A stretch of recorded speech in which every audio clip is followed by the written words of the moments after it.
Tomorrow, Tosa Anna, tomorrow, the Hori Tamaro, tomorrow, a thunder tomorrow, Toka. Tamaro, the lower the Hessel, tomorrow, I still have a share on if your number is on me. I'm a Piuma, do I? The Kenya, I did I the your name,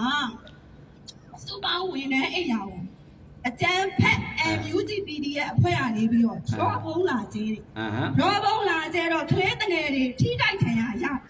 See if your mamma hold it, just stop your menu, now, tighter. That she are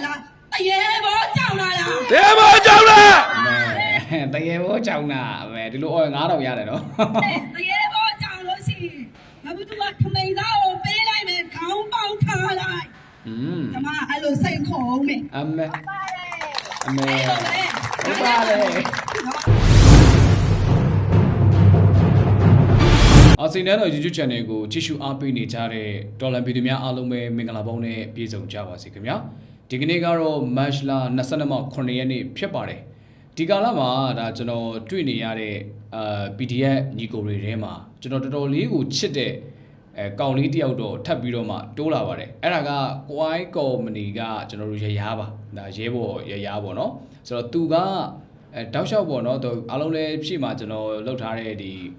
Nameta Pipio Machine over Aramis Twitter. Accumulate that to never that beautify to cook that no, Piazamare. A shade out of Kama, Jebori, a Jibo, no eight, but no other. Allow me to do Gialma.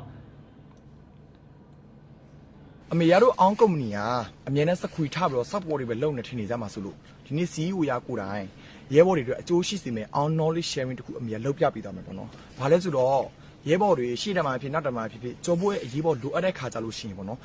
So wait a low emergency blue pantiam lesula mia, pandibira.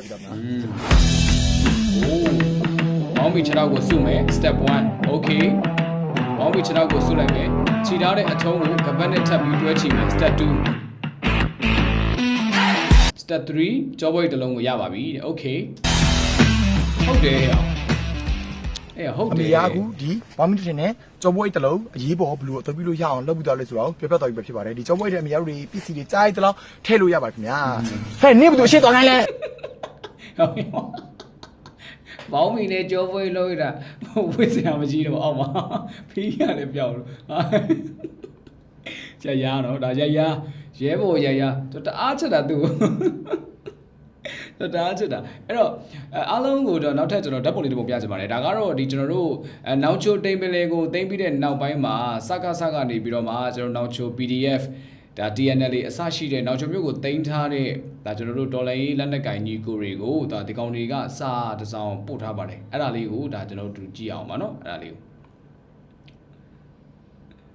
Naucho Mugachi, DNL, PD, and Yugomia, Tizi Yamono, and Naucho Mumar, that general. BB internet who says my Peter Jamolo, not to you are doing a DNL net BD, Nico Ribono, Lana Chamala, the Gantamla, a Temakame, not to go to Tatomala, and the time so you know, Tashigo Yama Pietalo, General, Latamwagole, Age and Pietano Yame, and Time, Tomaho, Nauchugani, General Some, so you know. Lachamboa go Matijami Yare, Chinikune Piatayama Piete, Suro, Nicorucha, you are so much Mamado, Yochamare, the desire Vitoya to a champion, New one is a jamu, and New Winnia, but never do the Lajua, go on the John like and New Winnie, but as I'm out to know the Madaliga,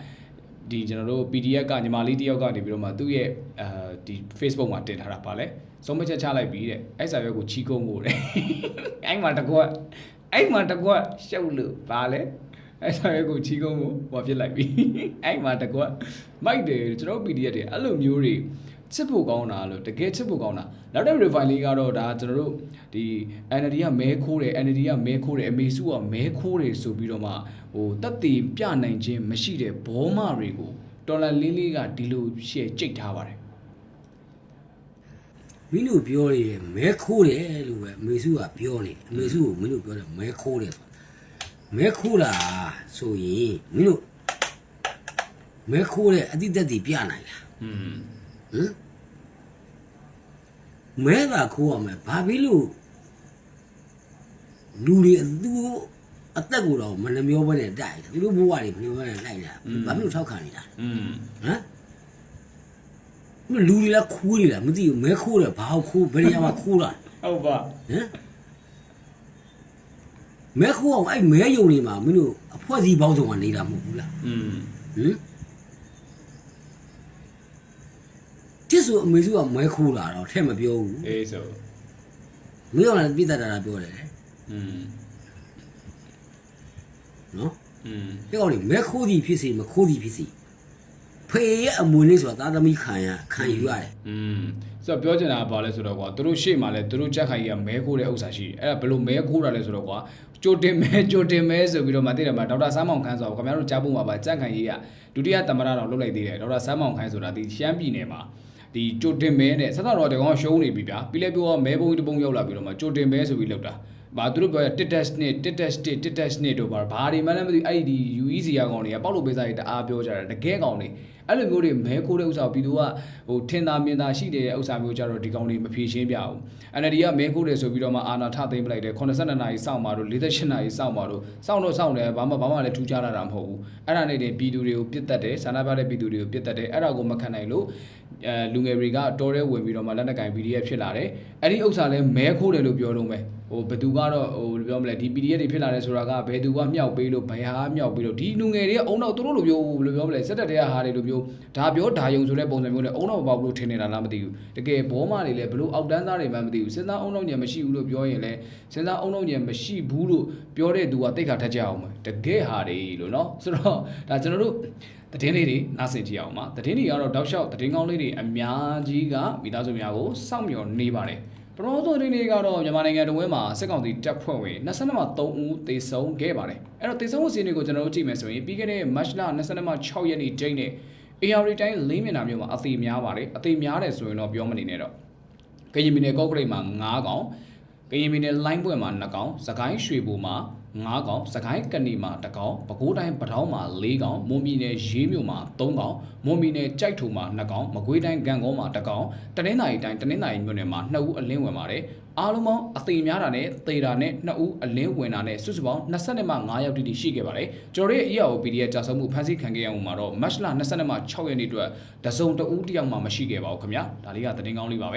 နောက်ထပ်သတင်းလေးကတော့မကွေးတိုင်းဂံကောမြို့မှာပြည်သူတွေကိုစနိုက်ပါနဲ့ပစ်ခတ်တပ်ဖြတ်ခဲ့တဲ့အကြမ်းဖက်စစ်ကောင်စီတပ်သားကြည်ဝင်းဟာဆိုင်ကယ်တိုက်ခံရပြီးတော့မှပွဲချင်းပြီးတေဆုံးခဲ့တဲ့အကြောင်းကိုရောလင်းတန်းကကိုပါကောင်းကပြောပါတယ်မတ်လ22မှ5ရက်နေ့မှာဂံကောမြို့ပေါ်မှာစစ်ကောင်စီတပ်သားကြည်ဝင်းဟာဆိုင်ကယ်နဲ့တွာလာနေစမှာပြူစောတိအဖွဲ့ဝင်တဦးရဲ့တားဖြစ်သူမောင်းလာတဲ့ဆိုင်ကယ်เนาะဒါတော့ဆိုင်ကယ်နဲ့ဝင်တိုက်ရမှာကြည်ဝင်းနေရာမှာတင်ပွဲချင်းပြီးတေဆုံးခဲ့တဲ့အကြောင်းလက်ရှိချိန်မှာပြူစောတိအဖွဲ့ဝင်ရဲ့တားဖြစ်သူကိုဂံကောမြို့မှာရဲစခန်းမှာရင်တိုက်မှုနဲ့ဖမ်းဆီးထားတဲ့အကြောင်းကိုလည်းသိရပါတယ်ဂံကောမြို့ပေါ်မှာပဲတိုက်ခံရတာပါတဲ့ပြူစောတိသားကိုတော့ရဲစခန်းမှာဖမ်းထားတယ်ကြည်ဝင်းဆိုတဲ့စနိုက်ပါတပ်သားကပြည်သူတွေကိုစနိုက်ပါနဲ့ပစ်ခတ်တပ်ဖြတ်နေတာဖေဖော်ဝါရီ29ရက်နေ့ဖြစ်စဉ်ကအတိအကျသိရတဲ့သတင်းမှာတဲ့အဲ့ဒီနေ့ကဆိုင်ကယ်နဲ့2ယောက်စီးလာတာတယောက်ကကြည်ထိပြီးပွဲချင်းပြီးသေးတယ်ဆိုပြီးတော့မှရောလင်းတန်းကကိုပါကောင်းကပြောပါတယ်အဲ့တော့ပြည်သူကိုစနိုက်ပါနဲ့ပစ်တဲ့ကောင်ကိုပြုတ်တီကန်ပဲ့ထင်တဲ့ကိုတန်ပြန်လာတယ်ဆိုတဲ့အတိုင်းပဲသူ့လူကသူ့ကိုပြန်သက်ခံလိုက်ရပြီအဲ့တော့ဝမ်းတာယုံမှတပါအချောင်းမရှိပါဘူ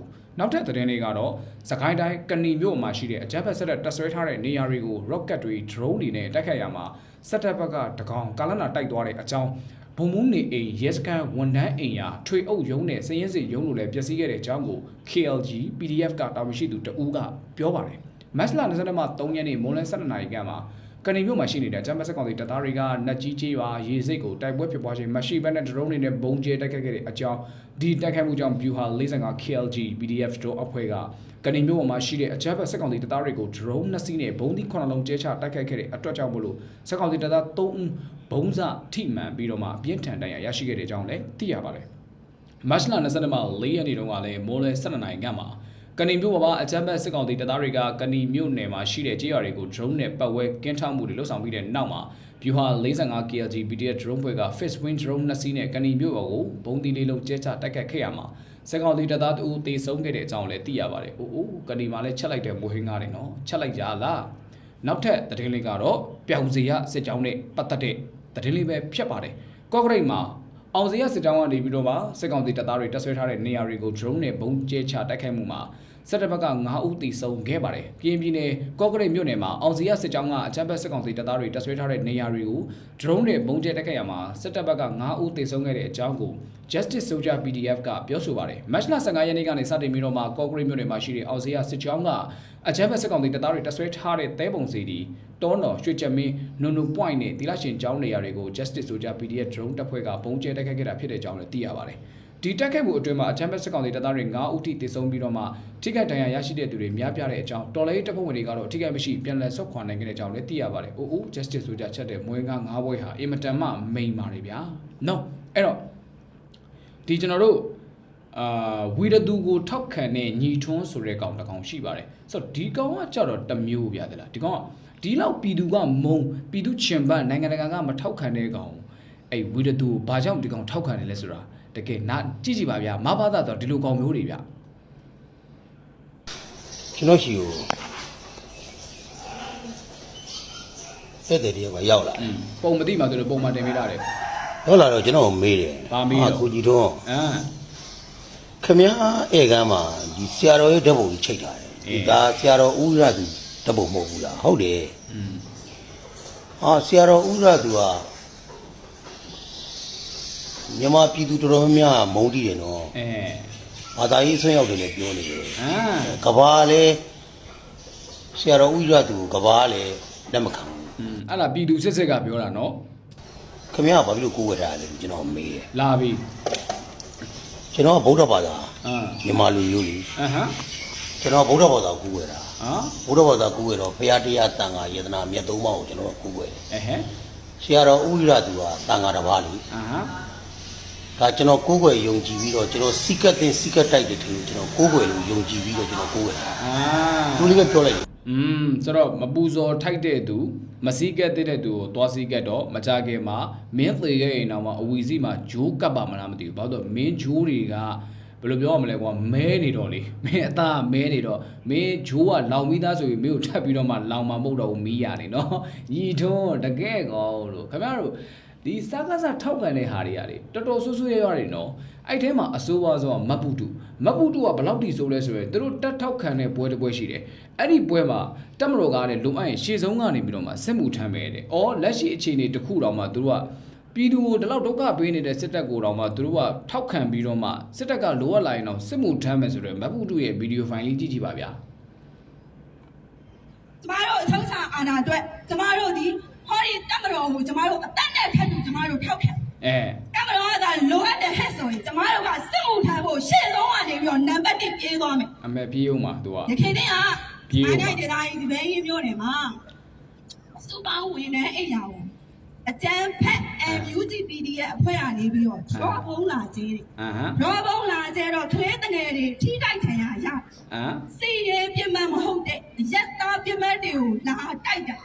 တက်တီရှိတာလားတရေဘောကြောင်လာလားတရေဘောကြောင်လား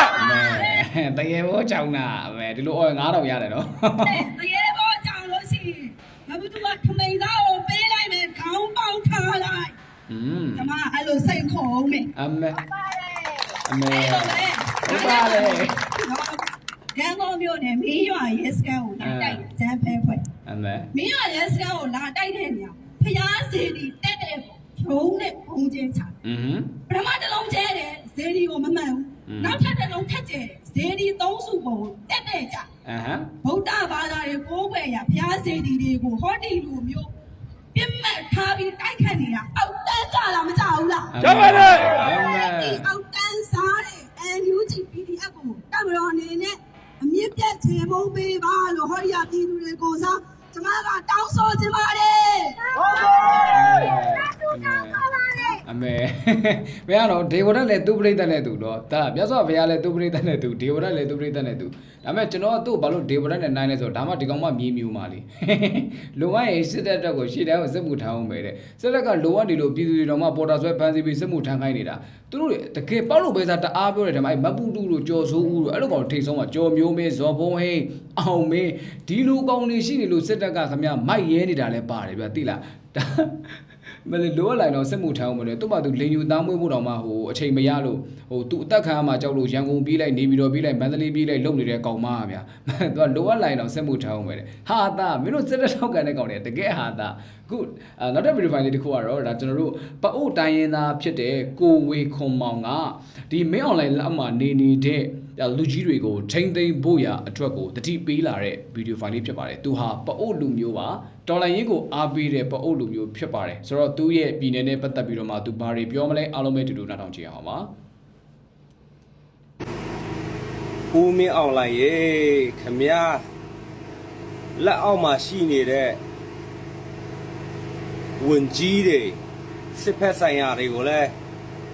ကြီးကြပ်ပြီးတော့ထိမ့်သိမ်းပါဦးဒီလောက်ငင်းချမ်းတဲ့ရှမ်းပြည်နယ်တောင်ပိုင်းတောင်ကြီးမြို့တို့ဟိုပုံးမြို့တို့ဒီလိုမြို့တွေကိုမှ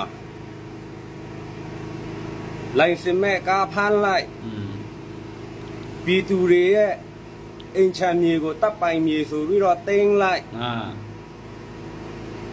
ပြည်သူတွေကိုအကြမ်းဖက်နေတာတွေကြီးကြပ်ပြီးတော့ထိန်အောင်ဗျအကြမ်းဖက်ခံရတာများလာလို့ဟုတ်တယ်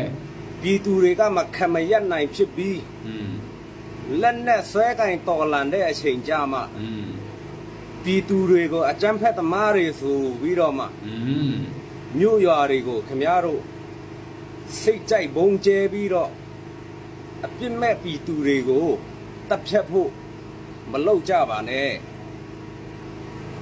2021ကစလို့အခု2025အထိရှမ်းတောင်အပြည်သူတွေအခက်အခဲ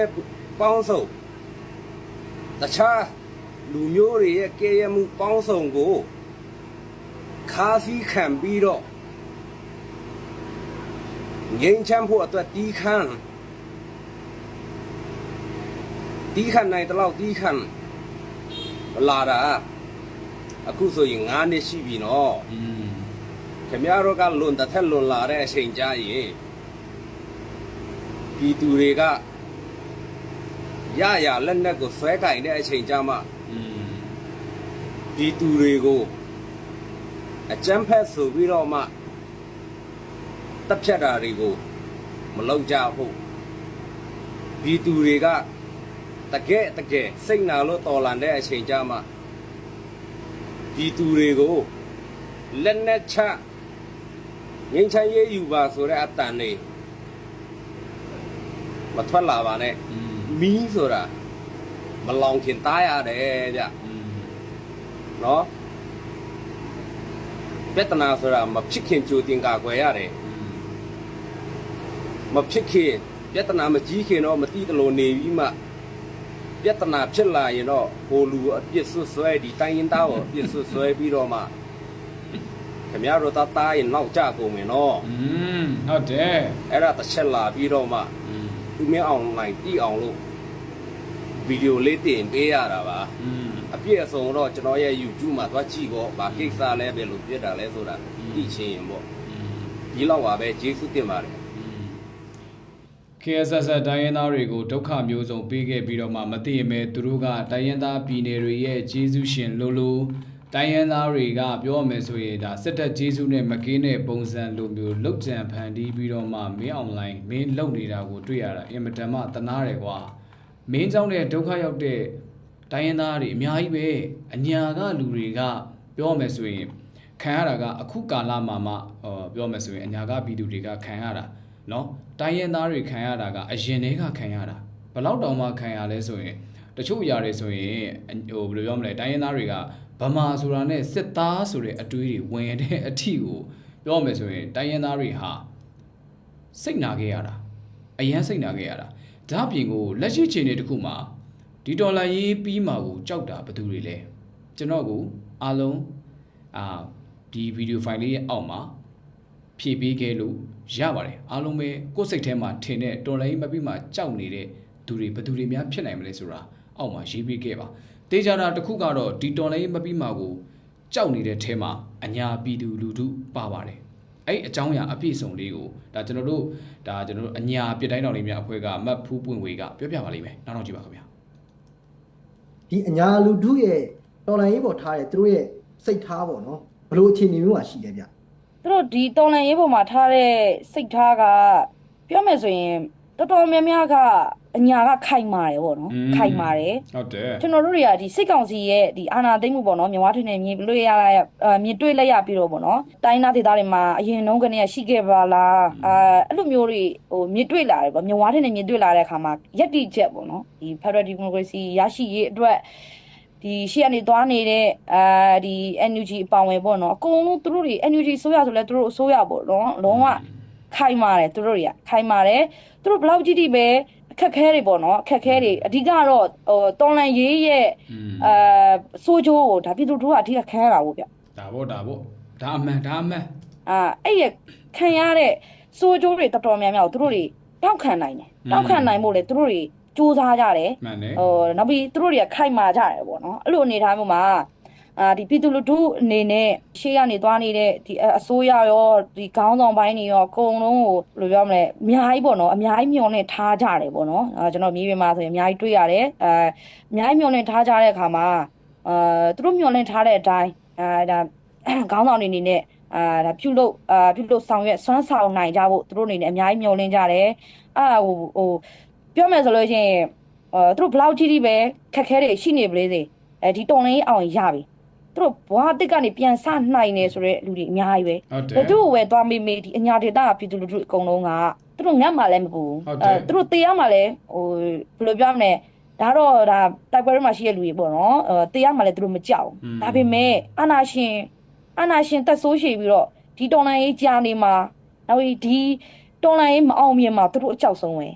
အဲ့လိုအနေထားမျိုးထိရှိတယ်ပေါ့နော်ပြည်သူလူထုအနေနဲ့အရန်ခိုင်ပါတယ်အညာကလုံးဝခိုင်မာပါတယ်ဗျဟုတ်အညာမှာရှိနေတဲ့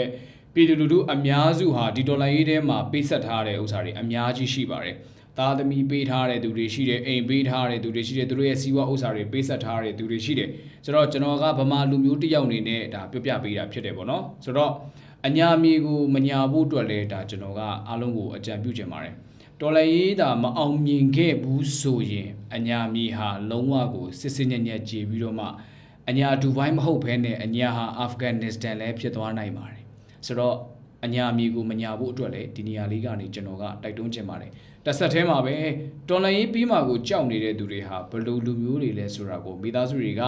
ဒီဗီဒီယိုလေးရဲ့အောက်မှာမှတ်ပေးခဲ့ပါလို့အားလုံးကိုတောင်းဆိုချင်ပါတယ်ကျေးဇူးများတင်ပါတယ်နောက်တစ်ခေါက်မှာပြန်ဆုံတွေ့ပါမယ်မင်္ဂလာရှိတဲ့တော်လိုင်းလေးဖြစ်ပါစေကျွန်တော်ရဲ့အာစီနန်ရဲ့ YouTube channel လေးကို like and subscribe လုပ်ပေးဖို့ပြောချင်ပါတယ်တင်သမျှဗီဒီယိုတွေတောက်လျှောက်ကြည့်လို့ရအောင်လို့ပေးနာက notification လုံးလို့လည်းနေပေးခဲ့ကြပါလို့ပြောချင်ပါတယ်နောက်တစ်ခေါက်မှာပြန်ဆုံတွေ့ပါမယ်မင်္ဂလာရှိတဲ့တော်လိုင်းလေးဖြစ်ပါစေခင်ဗျာ